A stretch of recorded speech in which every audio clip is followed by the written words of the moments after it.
네, 4월 27일 멤버십 라이브 파트 2 시작하도록 하겠습니다. 지금 시장에서 가장 우려되고 있는 것 가운데 하나를 꼽자라면 은행 시스템 위기가 이 재점화되는 모습을 보이고 있다라는 게 아닐까 싶습니다. 이 퍼스트 리퍼블릭이 어닝 쇼크 수준의 실적을 발표한 뒤에 주가가 50%가 빠졌는데 그리고 나서 추가로 30%가 더 빠졌습니다. 난리가 난 거죠. 그래서 5.69달러 역대 최저 주가 기록을 했고 뭐 투매가 이어지면서 장중에 거래 중단까지 될 정도니까 이게 지금 상황이 꽤 심각해요. 네, 이거 지금 어떻게 될지 모르는 거고 이게 지금 만약에 회생하기 위한 어떤 지금 작업들이 진행되고 있는데 일단은 1,000억 달러 규모의 자산 매각을 논의하고 있다라고 합니다. 그런데 대형 은행들한테 지금 시장 가격보다 조금 더 높게 사달라. 그러니까 사실상 지원해달라고 대놓고 얘기를 하고 있는 거예요. 근데 재밌는 거는 지금 실리콘밸리뱅크 파산 이후에 제2의 실리콘밸리뱅크가 될 것으로 지목된 퍼스트 리퍼블릭에 JP모건을 비롯한 11개 대형은행들이 300억 달러 모아가지고 쏴줬잖아요. 그럼에도 불구하고 지금 예금 인출 사태를 막지를 못하고 있는 겁니다. 나 같아도 불안한데 퍼스트 리퍼블릭 같은 은행에다가 돈을 맡길 수가 없잖아요. 그러니까 대형은행들로 지금 자금 이동이 막 이루어지고 있는 거고 아니면 대체 자산, 뭐 비트코인 같은 데로 돈이 더 들어오고 있는 거잖아요. 그래서 지금 중소형 은행들 예를 들어서 퍼스트 리퍼블릭이 지금 무너진다라면 또 하나의 파산으로 이어진다라면 다른 중소형 은행들은 어떻게 될까? 이건 도미노 파산 가능성이 매우 높아지는 겁니다. 그러니까 미국발 금융 시스템 위기 우려는 다시 한번 현실이 되면서 시장을 덮칠 가능성이 매우 높아져요. 그래서 퍼스트 리퍼블릭을 회생하게끔 JP모건 같은 대형 은행들이 다시 한번 뭔가 어떤 대책을 내놓을 가능성이 높아 보이긴 하지만 그 수위가 어느 정도 될지는 조금 봐야 될 것 같습니다. 그래서 지금 굉장히 큰 뇌관으로 떠올랐어요. 그래서 지금 시장이 빅테크들이 실적을 막 확확 쏴주고 있는데도 안 되고 있잖아요. 반전이 안 나오고 있잖아요. 어쨌든 나스닥만 살짝 올라주고 이게 지금 시장 자체가 혼조세로 마감을 할 정도로 이 은행 시스템 위기에 대한 우려가 굉장히 큰 악재 그리고 아주 더 커질 수 있는 잠재적인 악재로 시장에 이미 영향을 미치고 있는 겁니다. 그래서 이런 부분들 계속 좀 팔로우 하시면 좋을 것 같아요. 은행 시스템 위기가 벌어지니까 은행 시스템 위기를 만든 장본인 연준이죠. 고강도 금리 인상을 단행하면서 채권 가격이 떨어지고 채권에 몰빵했던 실리콘밸리뱅크 같은 은행 파산하게 되고 네, 그렇다 보니까 고강도 금리 인상에서 이게 문제가 시작이 된 거니까 금리 인상 좀 멈춰봐 뭐 이런 기대감이 또 깔리고 있는 거예요. 그래서 0.25%포인트 인상 가능성이 하루 전에만 해도 90% 가까이였거든요. 근데 지금 살짝 빠졌습니다. 동결 가능성이 25% 가까이 지금 올라섰고 어떻게 될지 봐야겠는데 아마 이번 주에 지금 개인 소비 지수까지 발표가 예정돼 있기 때문에 어떤 전반적인 데이터의 방향 그리고 은행 시스템 위기의 어떤 진행 속도 이런 것들이 종합적으로 고려돼서 0.25%포인트 금리 인상이 시장의 우월적인 예측대로 단행이 될지 아니면 아싸리 정말 이번 판에서는 금리 동결로 약간 시장의 숨통을 띄워주게 될지 그건 좀 봐야 될 것 같습니다. 만약에 이제 금리가 동결된다라면 시장은 안도랠리를 하겠죠. 예, 증시도 암호화폐도.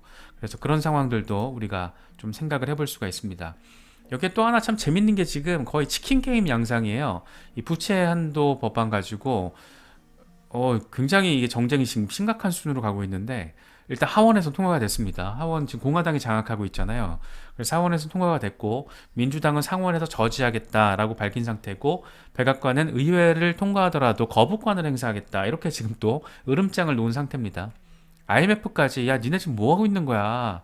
이런 일이 실제로 벌어진다라면 다시 말해서 미국이 디폴트에 빠지는 미국 연방정부가 부도 상태에 빠지는 상황이 현실화가 된다라면 미국 경제에 굉장히 큰 악재가 될 거야. 그런데 이게 지금 미국 니네 스스로가 자초한 일이야. 라고 IMF가 밝힐 정도로 이건 약간 힐난 내지는 비난에 가까운 멘트죠. 그래서 지금 분위기가 썩 안 좋아요. 그래서 이것도 어떻게 진행될지 그러니까 상원에서의 결과 그리고 백악관의 반응 이런 것들 그러니까 실제 현실에서 어떻게 될지를 좀 우리가 봐야 될 것 같습니다. 네, 김순우님 슈퍼챗 감사합니다.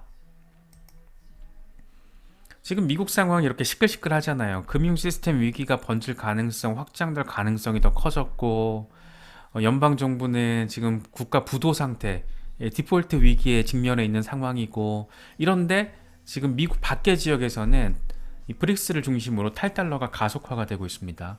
이제 아르헨티나가 4월에 10억 달러 규모의 수입 대금을 위안화로 결제를 했다라고 합니다. 그리고 앞으로는 월 평균 7억 9천만 달러 규모를 위안화로 지불할 거라고 해요. 세상이 바뀌는 소리가 들리죠.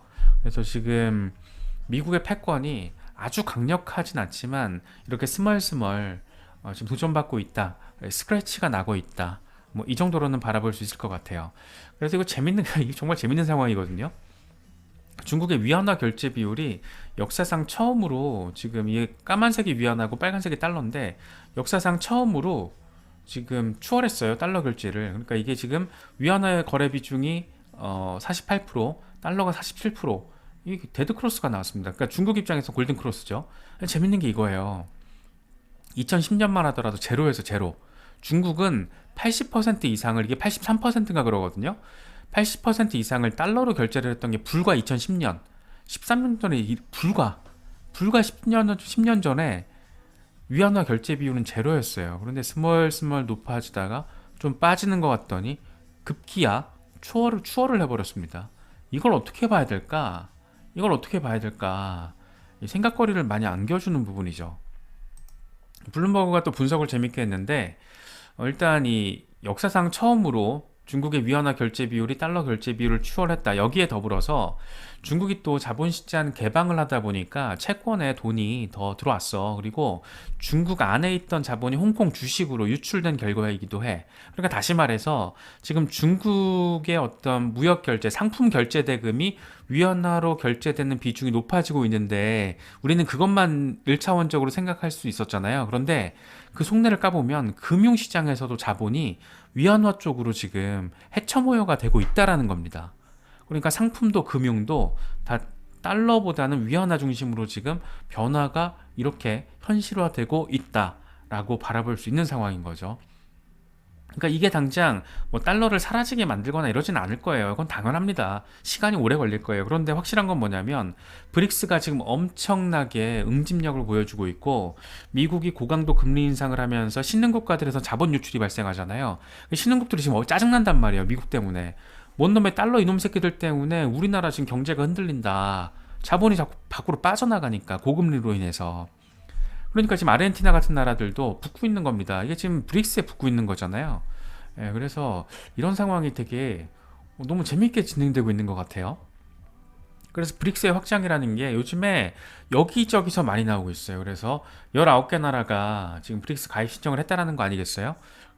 그래서 브릭스 진영에서 특히나 어떤 G7 진영보다 CBDC를 가속화해서 개발을 하고 있잖아요. 위안화 CBDC, 루블 CBDC, 저 인도에서도 CBDC, 브라질도 CBDC. 지금 브릭스 진영에서는 CBDC가 거의 하나의 공통 키워드로 지금 다뤄지고 있는 모습이에요. 그렇기 때문에 CBDC가 가속화되고 암호화폐 채택이 가속화된다라면, 다시 말해서 암호화폐 채택이 가속화된다라면 여기에 블록체인 기반의 브릭스 진영의 리저브 통화가 만들어진다라면, 지금 IMF에 리저브 커런시의 이름을 올리고 있는 목록들이 있잖아요. 그런 것처럼 브릭스 어떤 블록체인 기반의 브릭스 공용 통화, 여기에 리저브 커런시의 그 목록 중에 비트코인이 올라갈 상황 충분히 생각을 해볼 수가 있고, 브릭스 각 진영에서 CBDC를 열심히 개발을 하고 열심히 사용을 하면 할수록 CBDC에 가장 최적화된, 현재 지구상에서 CBDC에 가장 최적화된 이 솔루션을 구축하고 있는 곳이 리플이다 보니까 당연히 XRP 채택이 가속화될 수밖에 없지 않겠느냐, 뭐 이런 분석과 전망들이 지금 나오고 있는 거예요. 그러니까 브릭스의 어떤 이런 확장성과 전폭성, 특히 최근에 러시아에서 루블 CBDC가 다른 나라 중앙은행들이 개발한 CBDC와 상호 운용성을 갖기 위해, 그러니까 서로 교환하기 편리하게끔 하는 기술적인 대안을 개발하고 있다라고 얘기를 했잖아요. 그런데 그게 이미 개발된 게 리플 솔루션이잖아요. 이게 재밌는 거죠. 그래서 과연 이게 어떤 방식으로, 뭐 그게 리플이 될지 아니면 리플과 유사한 플랫폼이 개발이 될지 뭐가 될지 모르죠. 그런데 확실한 거는 CBDC와 블록체인의 어떤 트렌드적인 흐름에 있어서 브릭스가 그 주도권을 잡고 있다. 이건 확실합니다. 그래서 이런 것도 우리가 좀 잘 봐야 될 것 같고, 특히 무엇보다 이 브릭스 진영의 구매력이 이미 G7을 추월했다라는 거. 예. 진짜 어마어마했죠. 거의 95년도만 하더라도 브릭스 진영의 어떤 구매력은 20%가 안 됐어요. 근데 지금 와. 근데 2030년까지 가면 이렇게 되는 겁니다. 특히 이제 인구 대국이 생산성을 보여줄 수 있는 인구 대국이 다 여기 몰려 있잖아요. 인도, 차이나, 브라질 다 여기 몰려 있잖아요. 여기는 다 고령 사회, 다 노인네들밖에 없는 나라들. 이렇게 되니까 구매력, 특히 지금 우리가 주목하고 있는 게 인도잖아요. 인도의 지금 인구 비율은 거의 뭐 70%가 30대, 20, 40대가 70% 이상일 겁니다. 그래서 구매력, 소비력, 노동력을 굉장히 강력하게 가지고 있는 인구 비중을 브릭스 진영을 보여주고 있고, G7은 이제 연금 타서 생활해야 되는 노인들의 어떤 비중이 갈수록, 더 시간이 가면 갈수록, 우리나라는 뭐 G7은 아니지만 우리나라가 지금 딱 그렇잖아요. 일본처럼 될 걸로 예상이 되고 있잖아요. 출산율 전 세계 꼴찌. 예. 100년 뒤에, 가만히 놔두면 100년 뒤에 사라질 나라가 대한민국이래요. 어떤 역사 통계학자가 발표를 한 건데, 제가 작년인가 재작년인가 뭔가 봤던 거거든요. 그냥 지금 이 인구 증가 속도대로 가만히 놔두면 지구상에서 가장 먼저 그냥 자연적으로 사라질 나라가 대한민국이라는 겁니다. 이게 외국 통계학자가 발표한 거거든요. 그러니까 우리나라에서 지금 이민청 얘기 나오고 있는 거 당연한 거죠, 지금. 누군가는 돈을 벌어서 세금을 내야 될 거 아니에요. 누군가 분양을 해야 될 거 아니에요. 근데 그게 지금 출산율이 워낙 안 나오다 보니까 뭐 전 세계 꼴찌니까, 거기다 이제 성별 갈등도 굉장히 심각하잖아요, 우리 사회는. 그렇다 보니까 지금 사실 우리나라 같은 경우가 심각하죠. 100년 뒤에 자연적으로 놔두면 그냥 사라질 나라라는 거예요. 저는 되게 그게 약간 충격적이었는데, 아무튼 그건 우리나라의 어떤 특수성이고, G7과 브릭스의 어떤 대립구도에서 봤을 때도 지금 이런 상황 생각해 봐야 됩니다. 이건 며칠 전에 저희가 포린 폴리시 기사로 브릭스 진영에서 통화를 만든다라면 달러 도미넌스에 이거를 흔들어 버릴 수 있어. 특히나 이제 EU와 브릭스를 비교하면 안 된다라는 포인트가 좀 굉장히 중요한 것 같아요. 그거 다시 한번 말씀드리려고 이거 가져온 거거든요. 보통 이제 유로존과 브릭스를 비교하면서 EU 유로화와 브릭스 통화를 비교하는 경우가 있는데, EU 같은 경우에는 영토도 밀집돼 있고 생산 상품도 비슷하기 때문에 선진국들이 모여 있는데도 그렇게 경제 파워가 힘을 못 쓰고 있다. 그런데 브릭스는 대륙별로 산재해 있고 다양한 상품들이 역내에서 무역 교환이 가능하다. 그러니까 글로벌 경제 파워가 나름의 역내 무역을 통해서도 확장할 수 있는 어떤 잠재력을 가진 게 지금 브릭스라는 겁니다. 그런데 그게 예전 같으면은 달러를 통해서 결제가 됐을 건데, 지금 이제 브릭스 자체 통화를 개발해서 하겠다라는 거잖아요. 지금 그 통화가 개발되기 전까지는 각국의 통화, 뭐 위안화와 헤알화 이런 식으로, 브라질과 중국이 무역 결제할 때는 위안화와 헤알화로 결제하겠다 이런 식으로. 그런데 이제 브릭스 공용 통화가 아마도 블록체인 기반이 될 가능성이 매우 높아 보이는데, 그게 개발이 된다라면 CBDC 형태로 블록체인 기반으로 달러와 전혀 상관없이 자기들끼리 브릭스 권역을 통해서 이제 새로운 경제 권역이 굉장히 크게 조성이 되는 거죠. 상당히 의미가 있습니다. 물론 이제 이 사람이 그런 얘기를 해요. 이 조셉 설리반이 트럼프 때 백악관 경제자문을 했던 사람인데, 브릭스의 어떤 탈달러 시도가 성공한다고 하더라도 세계 대부분의 국가들은 달러를 사용할 거야. 그래서 이건 지금 세계 경제가 다극화 양상으로 변화하는 걸로 해석을 해야지 달러의 멸망 이렇게 바라볼 건 또 아니야. 뭐 이런 말을 곁들이긴 합니다. 그런데 이제 시간이 지나면 적어도 딱 이런 정도 상황, 브릭스의 구매력이 이 정도로 커지고 인구 분포 같은 경우에도 이때가 되면 더 심해지겠죠? 더 심해질 건데, 과연 이때도 달러 중심이 될까? 전 그게 약간 회의적이더라고요. 과연? 물론 지금 달러가 중요하죠, 당연히. 그런데 과연 이때 10년 뒤에 어떨까? 예. 어쩌면 우리가 지금 크립토 커런시에 투자를 하고 있는 거는 1차적으로는 2025년, 2차적으로는 2030년 이걸 바라보고 투자를 하는 게 맞지 않나. 예. 이런 걸 보더라도, 이런 시대적인 글로벌 패권 변화 양상에서 바라보더라도, 제가 지금 왜 2025년과 2030년을 언급하는지는 다 아실 거예요. 그런데 여기서도 2025년과 2030년쯤 되면 더 드라마틱하게 지금 갭이 생기는 거잖아요. 예, 우리 같은 입장에선 이런 걸 좀 잘 활용을 해야겠죠. 네, 그래서 8월에 이제 브릭스 정상회담이 열리게 됩니다. 그래서 공용통화 개발에 대해서 더 구체적인 얘기들이 나올 거예요. 그래서 그런 부분들이 어떤 식으로 전해지느냐에 따라서 이제 작년 6월에 브릭스 정상회담에서 푸틴이 브릭스 공용통화가 필요하다 이렇게 지금 신호탄을 딱 쏘아 올렸던 건데, 그리고 1년 2개월 만에 다시 브릭스 정상들이 모이는 겁니다. 더 구체적으로 얘기가 나올 거고. 그래서 이 달러를 대체하려는 어떤 그런 패권 도전의 컨셉을 가진 브릭스 통화는 어떤 모습을, 어떤 특징을 보여줄까, 상당한 관심사가 될 수밖에 없다. 그렇게 바라보시면 좋을 것 같습니다. 특히나 이제 이 아르헨티나 상황 지금 되게 재밌죠?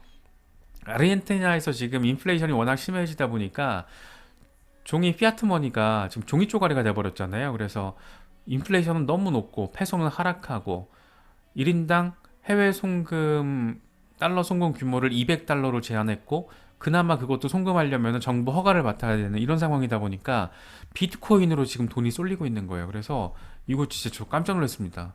아르헨티나 6만 달러 이상에서 거래가 돼가지고, 야, 이게 진짜 지금 아르헨티나에서 일시적으로 발생한 상황이긴 하지만 지금 현재 비트코인이 6만 달러로 거래되는 나라가 있는 거예요. 그런데 왜 그런지 현실을 보니까 요런 거 예, 좀 확인을 우리가 지속적으로 좀 할 필요가 있는 부분이죠. 네, 이것도 재밌죠. 비트코인이 28,000달러일 때는 아무도 없어. 비트코인 홀더가. 근데 69,000달러 찍으면 난리가 난다라는 이런 약간 대비가 되는 밈 보시고 그냥 웃으시라고 가져와 봤습니다.